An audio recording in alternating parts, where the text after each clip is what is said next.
事事刚刚要来看到千弹万弹，真是无简单。等到第二届世界大战，英国皇家空军团旗银翼的喷火式战斗机，昨下早为日本鹿儿岛起飞，中昼12点半已经飞到咱台中青山公机场。真侪战斗机的迷将真够早，就来到机场外口车路伫咧占位排队，差不多晒3点外钟的日头，总算等到。伫第二届世界大战了后，战斗机会当讲是头一届来到台湾。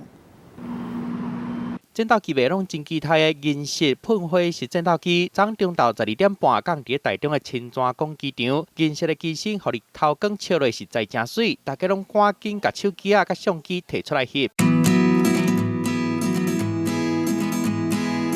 真侪人透早就来占位，现场车有50个战斗机迷，伫机场外围的中清路顶诶，为着翕到喷火式战斗机的相片，毋若爬去咧墙位顶诶，徛伫上悬的所在。另外，专业的亲像大炮的相机嘛是一定爱有诶，会当亲目睭看到这台第二届世界大战的战斗机，民众拢足感动诶。亲眼目睹是一件很感动的事情，一个不用出国就可以拍到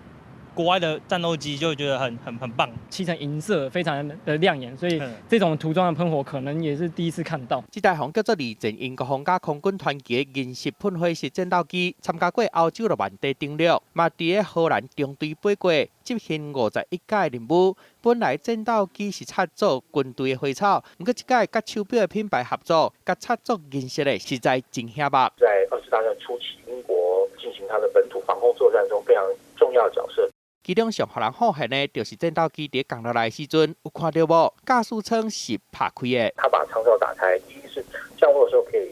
有可能比较好的视野，第二就是如果万一有任何意外状况的话，它也比较容易脱离飞机。 已经有70多岁喷火式战斗机8月初5为英国起飞，开始执行上长的飞行任务。4个月时间，爱飞过全世界87个国家甲地区。这回头一届来台湾，搁伫台中的天顶飞，互真侪战斗机迷着算请假，嘛要走去看。记者综合报道。